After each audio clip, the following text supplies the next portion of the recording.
morning sa inyo mga kamamaw. Yan.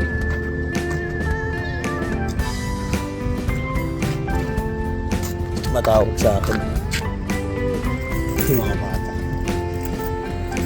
Yung mga kamamaw, medyo natagalan din tayo mag-vlog ngayon. So medyo busy si kamamaw kasi talagang super overtime tayo palagi. At na kailangan natin ng extra income para kahit paano pabayaran natin ang mahulugan natin yung mga dapat bayaran at dapat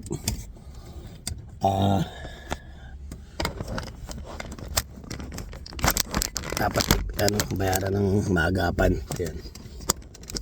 So ngayon mga kamamo, pupunta tayo sa SGI kasi nakaraan may nangyari dun sa may nangyari dun sa sasakyan natin. So ibigay ko lang lahat ng information na kailangan nila, pero sa next vlog ko na lang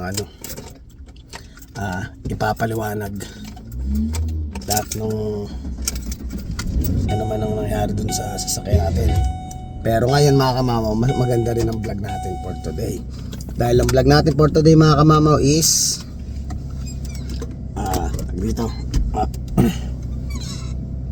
yung about sa gaano katagal ba ang magiging stay nyo dito kung talagang hindi kayo makakakuha ng permanent residency. Yan mga kamamo, ilang taon nga ba ang kailangan mong stay by sa rules ng kasi magkakaiba tayo ng rules dito sa Canada. Dito sa Saskatchewan, you should stay here for 5 years if you don't get the permanent residency application or makakuha ka ng permanent residency. Magstay ka ng 5 years, then uwi ka ng Pinas, tapos mag-try ka uli kung sakaling kukunin ka uli ng employer mo.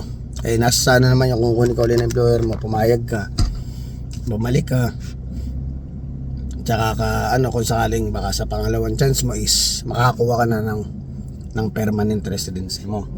Kasi usually yung sa amin, kasi ako nung nasa Berry Barn kami, after 2 years in-apply na kami ng permanent residency, or nagbigay na ng LMO kasi dati noon nagbigay ng LMO yung Berry Barn sa atin, kaya pinalad tayo, nagkaroon tayo ng permanent residency. So ngayon kasi ang tawag sa LMO nila ngayon is Lamia. Yun Lamia na yung binibigay. Kung mabibigyan ka Lamia, yun yung chance mo makapag-apply ng permanent residency. So mga kamamaw, ano ba yung mga dapat diskarte o mga dapat gawin kung sakaling darating ka sa point na yung employer mo ay hindi ka na talaga mabibigyan o hindi sila nabigyan chance magkaroon ng Lamia. Kasi iba't iba pa rin klase ng business ang conforme kung i-approve sila. Usually kasi yung mga magagandang klase ng trabaho makukuha mo dito, at the same time kung kilala o talagang kumukuha talaga sila sa overseas, and then at the same time kasi usual binibigay ng government. Like dito kasi sa Saskatchewan maganda, sa Alberta kasi medyo hirap magkaroon ng Lamia. Kung sakali kang magka-Lamia at sabihin natin sa magkakabatch kayo is 7 kayo, tapos ang nabibigyan lang chance usually ng employer is minsan 1 o 2 lang. Paano kung top 3 ka dun sa top 7 na pick nung employer? So hindi ka mabibigyan ng Lamia o magkakaroon kang chance ng permanent residency. Hindi katulad kasi dito sa Saskatchewan, honestly medyo maluwag kasi dito sa Saskatchewan. Kasi nga siguro di ko rin masabi yung exactly reason. Pwede rin kasi ang nangyayari kasing batayan kasi minsan yung Saskatchewan kasi mga kamamo is parang talaga siya, kumbaga ba sa lugar dito sa Canada, ito talaga yung parang parang probinsya. Talagang agricultural meron kami dito. Hindi kami katulad ng mga magaganda o malalaking city na talagang na talagang pag napunta ka sa kanila is para talagang Canada yung style nung lugar. Dito kasi tahimik, probinsya siya. So pwede rin yun din kasi ang reason bakit hindi rin talaga tumatagal yung ibang tao dito. Kadalasan ng mga taong nandito is pag na-PR sila dito, umaalis na sila. Ganon din sila, pag na-PR sila dito, after 5 years, umaalis na sila. Ganon, may rules din na kung dito ka na-PR sa Saskatoon o Saskatchewan, may certain time din na kailangan mo mag-stay dito bago ka umalis o lumipat ka na ibang probinsya. May mga rules din ganon dahil syempre, parang ang dating is syempre, pasasalamat mo dahil ang nagbigay sa'yo ng papel is Saskatchewan. So, kailangan mo mag-stay din dito. Parang 5 years din na tayo eh. Tapos, kung gusto mo talagang lumipat, kasi kadalasan ganun yung ginagawa ng iba. Pagkatapos nila ma-PR dito, lumilipat na sila sa big city. Kasi, siguro iba-iba rin tayo ng ng pananaw sa buhay. Kasi ako, masaya na ako dito, tahimik dito sa Saskatoon eh. Kaya, okay na si Kamamaw dito, settled na tayo dito, settled down na tayo.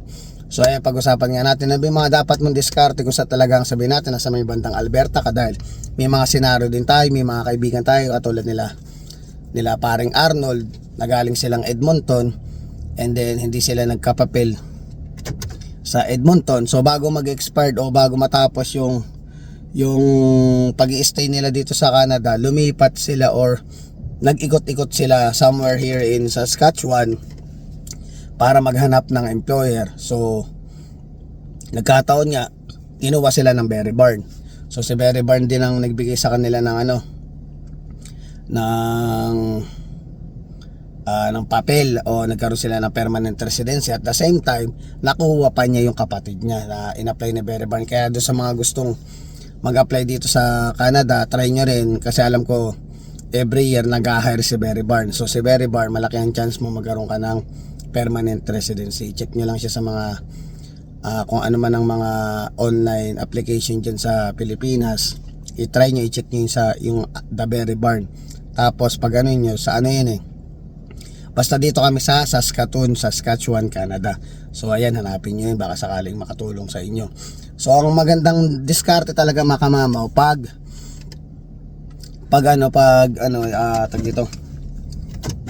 sa tingin nyo hindi na kayo magkakapapel, mag-ikot na kayo hanggat maaari. Pagdating nyo kasi mga kamamaw dito sa Canada, habang nagtatrabaho kayo, mga 1 year na kayo nag-i-stay dito, usually kasi mga kamamaw binibigay na contract ng employer is 2 years. So kung hindi ka magkakapapel, minsan nire-renew nila yung work permit nyo. So panibagong 2 years na naman ang trabaho nyo. Pero syempre, alamin nyo hanggat maaga, kung lalo naman di naman talaga yung 100% na mapi-PR kayo ni employer, ang magandang gawin nyo mga kamamaw, tanungin nyo na agad si employer kung maaga pa lang kung bibigyan ba kayo just magkaroon ng permanent residency. Kasi kung hindi mga kamamaw, habang nagtatrabaho pa kayo sa employer nyo, kasi usually pag nakakuha kayo ng work permit dun sa employer nyo, kadalasan talaga niyan restricted. So ano ba ang restricted mga kamamaw? Yung restricted mga kamamaw tinatawag is dun lang kayo pwedeng magtrabaho sa employer na yon. Hindi kayo pwedeng magtrabaho sa or it's either na pwede rin na kung ang may restricted, pwede man naman papalitan yon habang nagtatrabaho ka, papalitan mo ng open work permit. So pwede ka magtrabaho sa iba while working dun sa mo, kasi magbabayad ka nun yung open work permit kanya para maging multiple o dumami yung pwede mong pagtrabahuan. Pero syempre kung sakaling mabibigyan kang chance ng employer na magkaroon ka ng permanent residency, bago ka ma-PR mga kamamaw, ipabalik mo sa restricted yung work permit mo, dahil makaka-apekto yun sa pag-aano nung application ng permanent residency mo. Nangyari sa akin yun na nagkamali tayo ng diskarte, kaya na-delay ako natenga ako ng 1 buwan at kalahati dahil pinarinyo ko siya. Bawal tayo magtrabaho mga kamamaw pag ganun ang mangyari na ipababalik mo sa restriction, at the same time yung bigla kang hindi na-approve agad yung another work permit mo while waiting on permanent residency, hindi ka pwede magtrabaho nun. Yun ang nangyari sa akin. 1 buwan at kalahati akong namenga. Hindi ko na lang inisip na wala akong sweldo ng 1 buwan at kalahati, kasi kung aanin ko yun, mabilis lang naman ng 10 at kalahati. Hinayaan ko na lang siya. So hinintay ko na lang mga kamamaw dahil baka mamaya mahuli pa tayo, matsyempuhan tayo sa trabaho natin, tatrabaho tayo ng wala tayong work permit, mapauwi pa tayo ng Pilipinas. Kaya ingat-ingat kayo mga kamamaw, huwag kayong manghihinayang sa mga ganung klaseng senaryo. Kung bandang habang buhay mo nung pagsisisihan yung desisyon na ginawa mo, yun, na-i-share ko lang ganun yung nangyari sa akin. So gawin nyo, balik natin dun sa diskarte. Mag-ikot-ikot na kayo, maghanap na kayo ng employer na mabibigyan kayo ng papel para bago matapos ang 5 years kung nandito kayo sa Saskatchewan, is makahanap kayo ng bagong employer na willing na bibigyan kayo ng papel. So yun ang magandang ano nun. At least hindi kayo maaabutan ng ng maximum time na dapat magstay kayo sa isang lugar dito sa Canada na hindi pa kayo nakakuha ng papel. So kailangan makahanap na agad kayo para at least magtuloy-tuloy yung stay nyo dito sa Canada. Yun ang magandang masasabi natin sa diskarte. Kasi yung iba late na kung kailan, eto 6 months na lang kailangan na nilang umalis. Hindi naman din ganun din kadali mga kamamo. Maghahanap ka ng biglaan na within 6 months makahanap ka, hindi rin ganun kadali mga kamamo. Dapat talaga agapan mo, kasi kung di mo agapan mahihirapan ka, mararash ka. Ang hirap ng mga kamamo, pero mo nagtatrabaho ka na tapos hinahanap mo pa yung yung magbibigay sa'yo ng lamiya. At the same time, hindi rin naman ganun kabilis na right away pa naghanap ka, makakita ka agad ng milamiya. Iba pa rin yung kumakausap silang maga na 1 year ka pa lang dito, nakausap mo na, o sabihin sa'yo after next year bumalik ka dito. Yan, kita kasi usually yearly nagbibigay sila ng lamiya doon sa employer. May certain rin yun kung ilan lang binibigay. Pero at least dito alam ko sa Saskatchewan, siya, kahit gaano kadami ang apply nung conforme doon sa employer.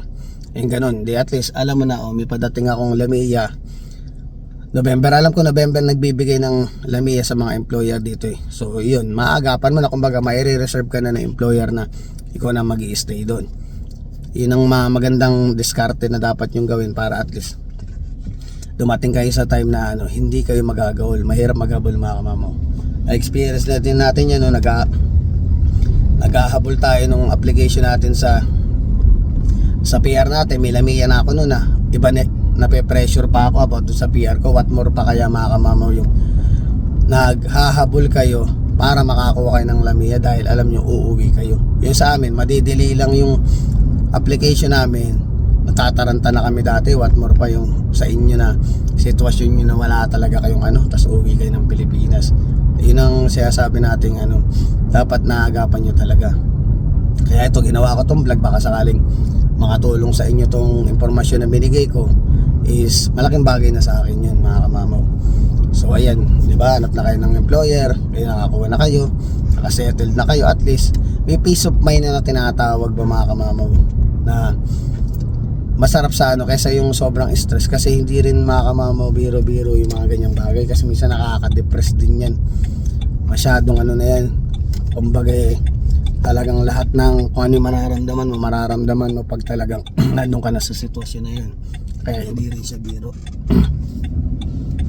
Dahil wala ka naman kasama dito sa Canada, mag-isa ka na. Katulad nung nangyari sa, diba, lahat naman na-experience natin yan, mag-isa ka lang. Tapos iniisip mo pa yung future ng pamilya mo, tapos ganun pa yung sitwasyon mo dito. Ang hirap mga kamamaw. Kaya eto si kamamaw, nagbibigay tayo ng konting impormasyon. So sana makatulong tong makatulong tong vlog na to para sa inyo mga kamamaw.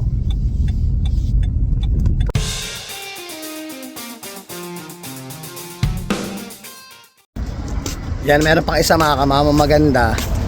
Mag-ikot-ikot ka na dito sa lugar na pwestuhan mo at maghanap ka na ng mga parang recruitment agent. May mga recruitment agent dito, nakakalat lang yan. Magtanong-tanong ka, doon ka na lang pumunta sa point na na-try mo na yung sa'yo na about sa mga employer. Try mo naman kung sakaling nandito ka naman at may-ipon ka naman mga kamamaw.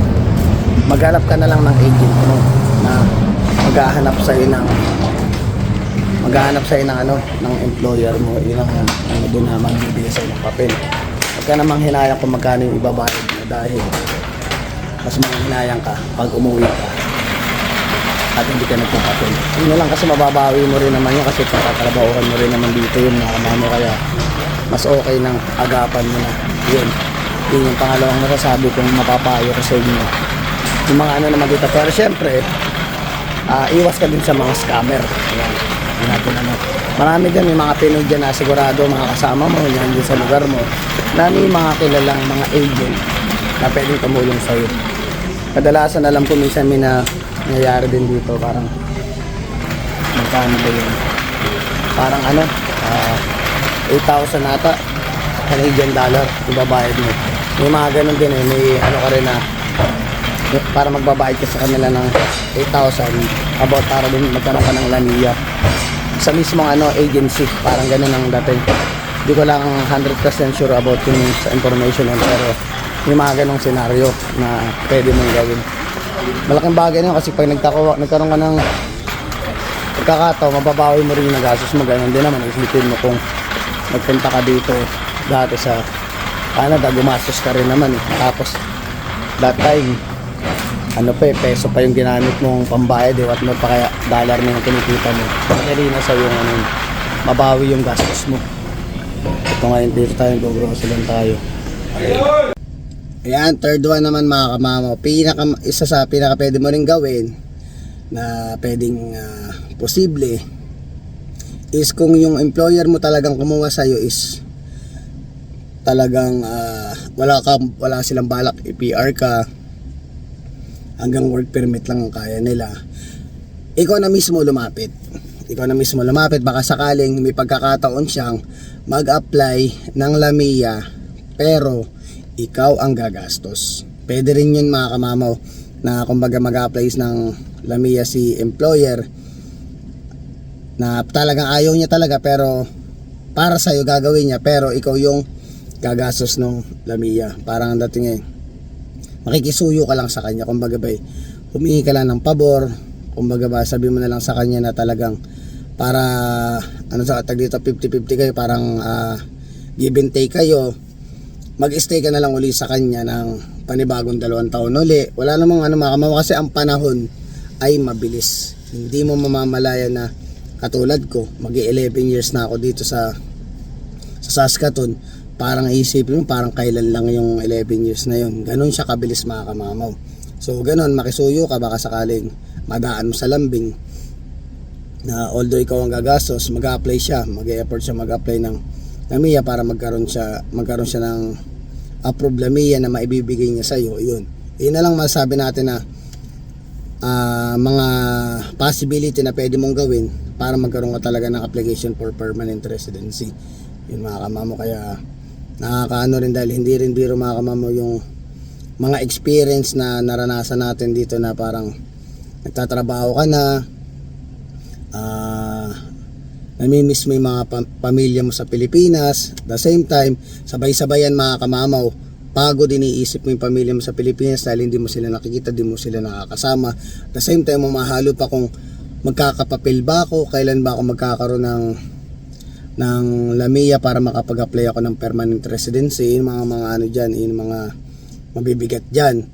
Tapos syempre katulad yan, dalawang klase din kasi na experience natin na nung dumating tayo dito is hindi pa tayo nakakapag-exam ng IELTS o yung CELPIP na tinatawag na English exam, kasi part ng ano yun, ng permanent residency application yun. So magpapaschedule ka pa ng ganun. Maraming bagay na dapat mong i-consider mga kamamo pag nandun ka sa point na pagdating mo dito, at ang unang first step mo talaga is pagdating mo dito after ng work permit, dahil nakarating ka na dito sa Canada, inang unang hinahanap or inang unang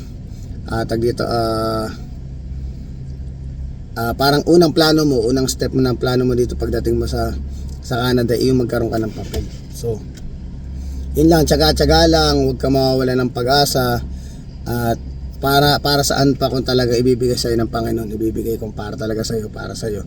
Pero syempre, ano rin, kumbaga ba, nandyan si Lord para i-guide ka. At the same time, habang gina-guide ka ni Lord, magsumikap ka din, tapos pagtsagaan mo rin na talagang magkaroon ka ng papel. Huwag kang parang standby, easy go, laki lang ang dating as long as hindi ka pa nagkakapapel, parang talagang ma-alarm ka, talagang magpursige ka na magkaroon ka ng papel, dahil after naman nun, ang susunod ng pa nagkaroon ng permanent residency, you need to stay 3 years o 3 years dito ata, exactly, to be exact 3 years na hindi ka umuwi ng Pilipinas. After nung permanent residency mo, doon ka naman mag-apply ng citizenship mo. Yun, pwede nang mag-apply ng citizenship mo. Yun ang next step pagkatapos ng permanent residency mo. Honestly, ako hindi pa tayo nakapag-apply ng for citizenship. Ilang taon na rin ako dito. Mag-11 years na rin. Pero darating naman tayo sa point na makakapag-apply din tayo. Tsaka hindi na natin masasabi yung rules ng Canada. Paiba-iba rin yan. Baka mamaya dumating tayo sa point na pati yung permanent resident maapektuhan sa pag-i-stay dito sa Canada. Kaya dapat agapan din katulad ko, maalarma din ako. Nakaset naman yan, nakaplano naman lahat ng bagay na pag nag-apply ako, baka magsabay na kami ni Mrs. ganito. Yun ang kumbaga ba yung mga masasuggest ko lang sa inyo na dapat nyong paghandaan at dapat nyong planuhin ng maayos para at least para sa future ng pamilya nyo yan. Hindi lang naman para sa atin kasi usual talaga para sa mga anak yan lalo na pag nandito na yung mga anak mo. Ang ganda ng future na mamibigay ng Canada, masasabi ko sa inyo, napakaganda. Kaya napakasuswerte ng mga bata ngayon dito sa Canada na mga nakuha ng magulang o yung iba dito na pinanganak. Kumbaga secure na yung kinabukasan nila, nasa kanila na lang yon kung paano nila i-build yung sarili nilang mga pangarap, paano nila i-build yung buhay na gusto nilang mangyari sa buhay nila paglaki nila. Yun ang iisipin na lang nila, not like nakatulad natin na tayo yung principal na tayo yung nag-apply sa Pilipinas. Talagang pinaghirapan mo lahat na apply ka ng agency sa Pilipinas, tapos ang tagal ng application, hindi ganun siya kabilis, which is meron namang time na may mga nag-apply na mabilis pero napakaswerte yung minimal lang ganun magkakataon. Pero yung iba parang talagang dumaan sa butas ng karayo bago makarating dito sa Canada. So mga kamamo, sana na-enjoy itong vlog na to at sana marami kayo natutunan sa vlog natin na to. So mga kamamo, please don't forget to like, share, subscribe and hit the notification bell for more updates of my video.